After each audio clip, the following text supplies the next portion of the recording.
আসসালামু আলাইকুম। কমার্শিয়াল ক্লাবের পক্ষ থেকে আপনাদের সবাইকে স্বাগতম জানাচ্ছি। আমি মোহাম্মদ আব্দুল্লাহ। আজকে আমরা যৌথ মূলধনী কোম্পানি মূলধনের 3 নাম্বার ক্লাস অর্থাৎ পার্ট 3 করব। আজকে আমাদের বিষয় থাকবে অবহারে শেয়ার ইস্যুকরণ, এই সম্পর্কে জানা এবং এই সম্পর্কে একটা বোর্ড কোশ্চেন সলিউশনের মাধ্যমে আমরা এই অবহারে শেয়ার ইস্যুকরণের অঙ্ক শিখব। তার আগে আমরা অবহারে শেয়ার ইস্যুকরণ সম্পর্কে কিছু বেসিক তথ্য জেনে নিব। অবহারে শেয়ার ইস্যুকরণ কোম্পানি যখন লিখিত মূল্য বা অবিহিত মূল্য অপেক্ষা, অর্থাৎ লিখিত মূল্য অথবা অবিহিত মূল্য থেকে কম মূল্যে শেয়ার ইস্যু করবে। ধরেন লিখিত মূল্য আছে কত টাকা, লিখিত মূল্য 10 টাকা আছে, লিখিত মূল্য 10 টাকা আছে, কোম্পানি যখন শেয়ার ইস্যু করবে 9 টাকায়, তখন ওটা কি আপনার অবহারে শেয়ার ইস্যু করুন। তো অবহারে আপনার লিখিত মূল্য থেকে কম মূল্যে যখন শেয়ার ইস্যু করবে তখন ওটাকে আমরা কি বলবো, হচ্ছে অবহারে শেয়ার ইস্যু করুন। অবহার শেয়ার অবহার একটি কি মূলধন জাতীয় ক্ষতি, আমাদের এমসিকিউ তে আসতে পারে শেয়ার অবহার কি, এটা আমাদের মাথায় রাখতে হবে। শেয়ার অবহার একটি মূলধন জাতীয় ক্ষতি। ওকে, শেয়ার অবহার নিয়ে আরো কিছু তথ্য আমাদের জেনে রাখতে হবে, কিছু শর্ত আছে শেয়ার অবহারের, সেই শর্তগুলো আমরা জানবো। শর্তগুলোর মধ্যে একটা এমন যে সাধারণ সভায় গৃহীত সিদ্ধান্ত বলে কোম্পানির ক্ষমতা থাকতে হবে এবং উহা আদালত কর্তৃক অবশ্যই অনুমোদিত হতে হবে। তারপরে আরেকটা শর্ত আছে এমন যে বাট্টার হার কোনো অবস্থায় 10%, এর 10% মূল্যের বেশি হতে পারবে না বা বেশি হওয়া যাবে না। বাট্টার হার বলতে এই জায়গায় শেয়ার অবহারের পরিমাণ আপনার লিখিত মূল্যের থেকে আপনার 10%-এর বেশি হতে পারবে না। ধরেন আপনার লিখিত মূল্য আছে 10 টাকা করে প্রতি শেয়ার, এই জায়গায় আপনার 10%-এর বেশি, মানে বেশি হতে পারবে না। আপনি সর্বোচ্চ একটা ইসের উপরে 10%-ই আপনি ছাড় দিতে পারবেন বা বাট্টা দিতে পারবেন, বা শেয়ার অবহার আপনার 10% এর বেশি কোনো অবস্থায় যেতে পারবে না। তারপরে আরেকটা শর্ত আছে, কোম্পানি কার্য আরম্ভের 1 বছরের মধ্যে বাট্টায় শেয়ার ইস্যু করতে পারবে না। কোম্পানি যখন কার্য আরম্ভ করবে এর 1 বছরের মধ্যে শেয়ার অবহারে বা বাট্টা ইস্যু করতে পারবে না। এই যে বেসিক জিনিসগুলা, এগুলো আমাদের শেয়ার অবহারের জন্য প্রযোজ্য, বা এই শর্তগুলো আমাদের মাথায় রাখতে হবে। এখন আমরা একটা বোর্ড কোশ্চেনের সলিউশনের মাধ্যমে আমরা এই শেয়ার অবহারের অঙ্ক শিখবো। চলেন আমরা একটা বোর্ড কোশ্চেন ওপেন করি। এই জায়গায় আমাদের একটা বোর্ড কোশ্চেন। আজকে আমরা শেয়ার অবহারের অঙ্কের সাথে সাথে আমরা দেখব যে যখন অবলেখককে আপনার শেয়ার বিক্রির দায়িত্ব দেওয়া হয়, ওই মুহূর্তে যদি আমরা কম আবেদন পাই তাহলে শেয়ার অবলেখক কিভাবে শেয়ার ক্রয় করে নেয় এবং এর জাবেদা কিভাবে দিতে হয়, এই নিয়ে আমাদের কি কি কাজ করতে হবে সেটা আমরা করব। তো আমরা আসেন শুরুতে আগে অঙ্কটা পড়ি।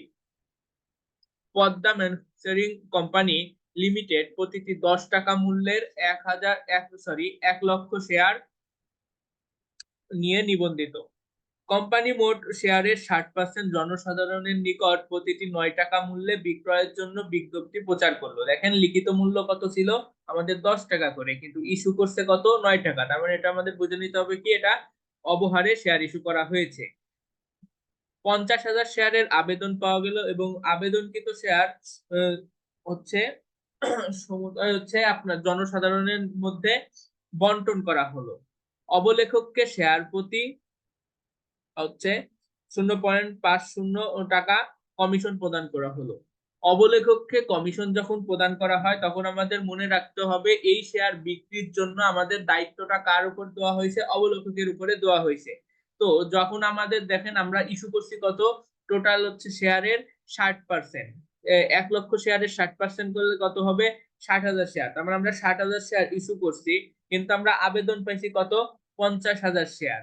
তাহলে আমরা 10,000 শেয়ার দেখা যাচ্ছে জনসাধারণ থেকে আবেদন কম পাইছি। তখন এই জায়গায় কি হবে, এখানে আপনার যে 10,000 শেয়ার কম আবেদন পাইছেন এটা অবলেখক নিজে ক্রয় করে নিবে, কারণ আপনি অবলেখককে এই শেয়ার বিক্রির জন্য দায়িত্ব দিচ্ছেন। তো আমরা শুরুতে তাহলে কি করব, শুরুতে আমাদের বলছে যে অবহার শেয়ার অবহারের টাকার পরিমাণ কত। তো আমরা এট ফার্স্ট শেয়ার অবলেখকের সূত্রটা লিখবো এভাবে। আমরা আপনাদের সুবিধার্থে সময় যাতে নষ্ট কম হয় এই জন্য আগেই সূত্রটা রেডি করে রেখেছি। তো শুনেন এখন শেয়ার অবহারের পরিমাণ সমান বিলিখিত শেয়ার ইনটু শেয়ার প্রতি অবহার। এখন বিলিখিত শেয়ার এই অঙ্কে কত হবে? আমরা দেখতে পাচ্ছি আবেদন পেয়েছিলাম কত, আমরা 50,000-এর, কিন্তু আমরা হচ্ছে আরো 10,000 আমাদের হচ্ছে শেয়ার যে আমাদের যে অবলেখক আছে সে ক্রয় করছে, তার মানে আমরা এই 60%-এরই আমরা বিলি করতে পারছি। তো এখন আমাদের কি করতে হবে, আমরা 1 লক্ষের উপরে যদি 60% করি, তারপরে হচ্ছে আমাদের শেয়ার প্রতি অবহারের জন্য 10 টাকা থেকে 9 টাকা বিয়োগ দিব। তাহলে আমরা কত, এই জায়গা হচ্ছে 60,000 ইন্টু আমরা 1 বসালাম, তারপর আমরা হচ্ছে 60,000, এই যে 60,000 টাকা বসালাম এটা আমাদের শেয়ার প্রতি আপনার অবহারের পরিমাণ। এই জায়গায় যদি কেউ আপনারা যদি হচ্ছে শুধু 50,000-এর উপরে করেন তাহলে হবে না, কারণ হচ্ছে এই জায়গায় এই যে আপনি শেয়ারের হচ্ছে যখন হচ্ছে অবলেখকের উপরে যখন কমিশন দিচ্ছেন অবলেখককে, তখন এটার সম্পূর্ণ দায়িত্বই আপনার হচ্ছে অবলেখকের তার কিনে নেওয়ার জন্য। তো এই ক্ষেত্রে সে এটা কিনে নিতে বাধ্য। তো আমরা এই নিয়মটাই ফলো করব। ওকে, তাহলে আমরা হচ্ছে এখন প্রয়োজনীয় জাবেদা সমূহ করার চেষ্টা করি। যে আমাদের হচ্ছে জাবেদা সমূহকে আমরা হচ্ছে এট ফার্স্ট আবেদন পাইছি জনসাধারণের থেকে হচ্ছে 50,000 শেয়ারের, তো আমরা হচ্ছে কি করব, ব্যাংক হিসাব ডেবিট করব। ব্যাংক হিসাব কত টাকা ডেবিট করব? ব্যাংক হিসাব ডেবিট করব হচ্ছে আপনার 50,000 ইন্টু হচ্ছে 9 টাকা, অর্থাৎ আমরা হচ্ছে শুরুতে যে আবেদনের টাকাটা পাইছি জনসাধারণের থেকে ওটা আগে লিখবো। তো 50,000 যদি ইন্টু 9 টাকা হয় তাহলে কত হবে? 4,50,000 টাকা। তারপর আমরা হচ্ছে সে ব্যাংক হিসাব ডেবিট 4,50,000 টাকা। তারপরে শেয়ার আবেদন হিসাব দিতে হবে, শেয়ার আবেদন হিসাব ক্রেডিট কত টাকা? 4,50,000 টাকা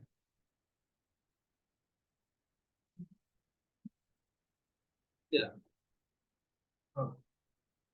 এখন এই টাকাটাকে আমরা কি করব, মূলধনে স্থানান্তর করব। তো মূলধনে স্থানান্তর করার জন্য আমাদের হচ্ছে শেয়ার অবহারের ক্ষেত্রে জাবেদা দিতে হবে এরকম, যে আমরা হচ্ছে প্রথমেই আমরা হচ্ছে আবেদন পাইছি হচ্ছে শেয়ার আবেদনের টাকাটা লিখতে হবে, শেয়ার আবেদন হিসাব কত? 4,50,000 টাকা। তো 4,50,000 আমরা লিখি। এরপরে আমাদের শেয়ার অবহারটা, শেয়ার অবহারের একটা জাবেদা হবে, শেয়ার অবহার ডেবিট হয়, মনে রাখবেন আজকে থেকে যে শিক্ষার্থীরা, আপনার শেয়ার অবহারটা ডেবিট হবে। তো আমরা শেয়ার অবহার আমাদের কত বের হইছে, শেয়ার অবহার হচ্ছে আমাদের হচ্ছে আপাতত আমরা হচ্ছে জনসাধারণের হচ্ছে জাবেদা দিচ্ছি, তো জনসাধারণের জাবেদার মধ্যে আমরা হচ্ছে এই জায়গায় হচ্ছে কত টাকা হচ্ছে পাইছি, 9 টাকা করে হচ্ছে 1 টাকা করে 50,000 শেয়ারের উপরে, তাহলে হচ্ছে আমাদের এই জায়গায় হচ্ছে কত হবে, 50,000 টাকা হচ্ছে আমাদের হচ্ছে শেয়ার অবহারের টাকা। তো এটা আমরা বসালাম। দেন আমরা হচ্ছে শেয়ার মূলধনের টাকাটা বসাবো, এই জায়গায় হচ্ছে জনগণের থেকে যে হচ্ছে আমরা যে 50,000 শেয়ার হচ্ছে ই করছি সেইটা আমরা মূলধনে স্থানান্তর করলাম। তো এখন হচ্ছে 10 টাকা করে আপনার হচ্ছে 50,000 শেয়ার মানে 5 লক্ষ টাকা। এটা আমরা হচ্ছে জনগণের শেয়ারটাকে আমরা হচ্ছে মূলধনে স্থানান্তর করলাম। এরপরে এরপরে আমরা কি করব, এরপরে আমাদের একটা একটা জাবেদা দিতে হবে যখন আমাদের অবলেখক আমাদের বাকি শেয়ারটা কিনে নিবে। তো এর জন্য কি জাবেদা দিতে হবে, ব্যাংক হিসাব ডেবিট, শেয়ার অবহার, যেহেতু অঙ্ক অবহার আছে সেই ক্ষেত্রে হচ্ছে অবহারটা ডেবিট করতে হবে, এবং শেয়ার মূলধনটা আপনাকে ক্রেডিট করতে হবে।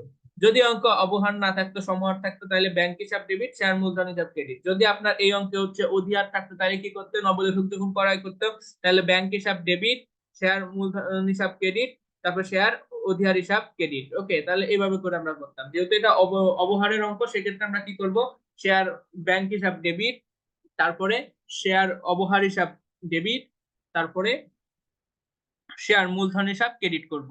তো আসেন আমরা হচ্ছে কত টাকা হচ্ছে ব্যাংক হিসাবে লিখবো। আমাদের এই অঙ্কে দেখতে পাচ্ছি আমরা হচ্ছে 9 টাকা করে হচ্ছে আপনার করা হয়েছে, তো আমরা 9 টাকা করেই অবলেখক কিনে নিবে। তো 9 টাকা করে আমরা যদি হচ্ছে 10,000 শেয়ারে করি তাহলে হচ্ছে কত হবে, 90,000। তো আমরা 90,000 লিখি। ওকে, তাহলে হচ্ছে আমরা 10,000 শেয়ারে আমরা হচ্ছে অবলেখক কত পাবো, এই জায়গায় 1 টাকা করে হচ্ছে প্রতি শেয়ারে অবহার, আমরা 10,000 শেয়ারে আমরা 10 টাকা করে অবহার পাচ্ছি। এবং শেয়ার মূলধনে আমরা কত টাকা লিখবো, শেয়ার মূলধনে আমরা 10,000 শেয়ার 10 টাকা করে গুণ দিলে কত হবে, শেয়ার 10 টাকা করে গুণ দিলে আমাদের 1 লক্ষ টাকা হবে।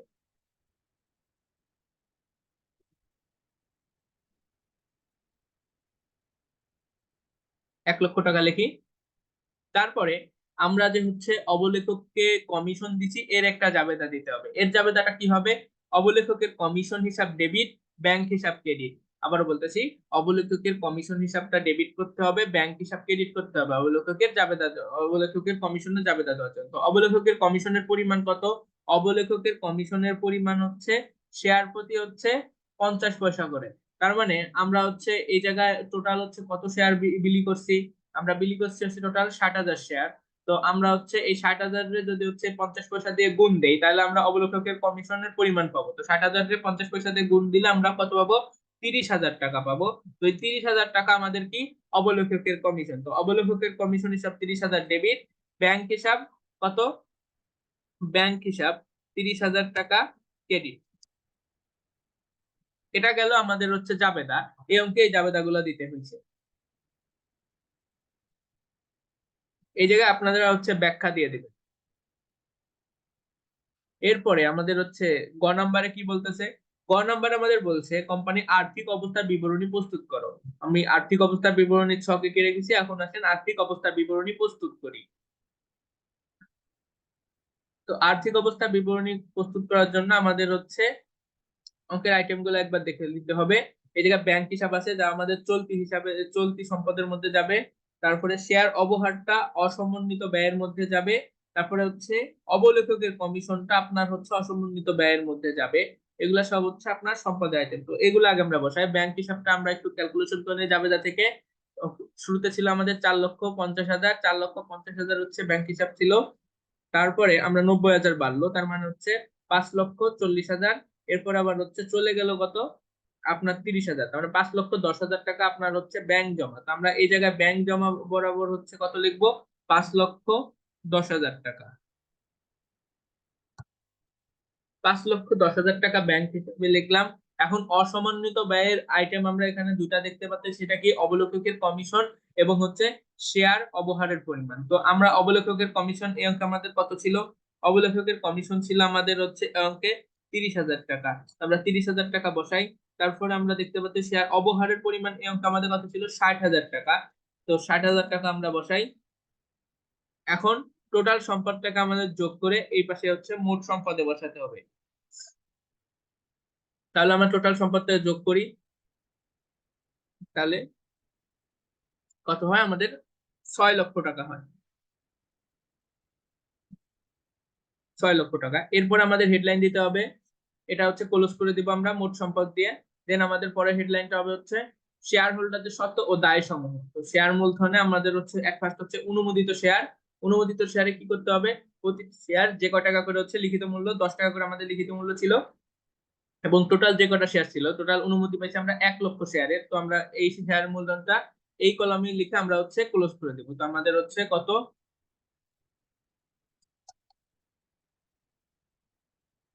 ওকে, আমরা তাহলে হচ্ছে 10,00,000 শেয়ারের হচ্ছে 10,00,000 টাকা হচ্ছে শেয়ার অনুমোদিত শেয়ার মূলধন হলো আমাদের। তো এটা আমরা এই কলমে ক্লোজ করবো। এটা কিন্তু এই জায়গায় আনার কোনো প্রয়োজন নাই, এই জায়গায় ডাবল দিয়ে ক্লোজ করে দেবো। তো এরপরে আমাদের আরেকটা হচ্ছে ই করতে হবে, সেটা ইস্যুকৃত, বিলিখিত এবং আদায়কৃত শেয়ার মূলধন। ইস্যুকৃত, বিলিখিত ও আদায়কৃত শেয়ার মূলধন লিখতে হবে। এটাও আমরা কত করে? 10 টাকা করে। আমরা এটা বিলি করছি কত? 60,000 শেয়ার। আমাদের হচ্ছে জনসাধারণ হচ্ছে আমাদের থেকে কিনছিল কত? 50,000, এবং অবলেখক আমাদের থেকে কিনে নিচ্ছে হচ্ছে 60,000। এই হচ্ছে আমাদের, তাহলে হচ্ছে কত পাইলাম আমরা? এই জায়গা থেকে আমরা হচ্ছে টোটাল আপনার এখান থেকে আমরা টোটাল হচ্ছে আমরা 60,000 হচ্ছে মানে 60,000 শেয়ারের আবেদন বা হচ্ছে আমরা আদায় করছি এবং বিলি করছি, ইস্যু করা হচ্ছে। ওকে, তাহলে এটাকে আমরা হচ্ছে এখন হচ্ছে 60,000 10 দিয়ে গুণ দিলে কত হবে? 6,00,000 হবে। তো 6,00,000টা এই পাশে লিখি ডিরেক্ট।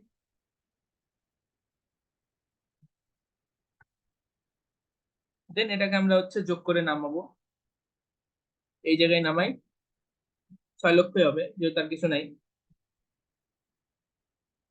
ওকে, এইভাবে আপনার হচ্ছে আর্থিক অবস্থা বিবরণী। দেখেন এটা হচ্ছে কিভাবে আমরা বুঝবো। দেখেন আপনার শেয়ার হোল্ডারদের সত্ত্ব দায় সমূহ, এটা হচ্ছে টোটাল হচ্ছে কত? 6,00,000। এবং মোট সম্পদ সমূহ, এটা হচ্ছে আপনার 6,00,000। দুই পাশ মিলছে, তার মানে আমরা মোটামুটি ভাবে শিওর হতে পারতেছি যে আমাদের আর্থিক অবস্থা বিবরণী ঠিক আছে, কোনো ভুল নাই। ওকে,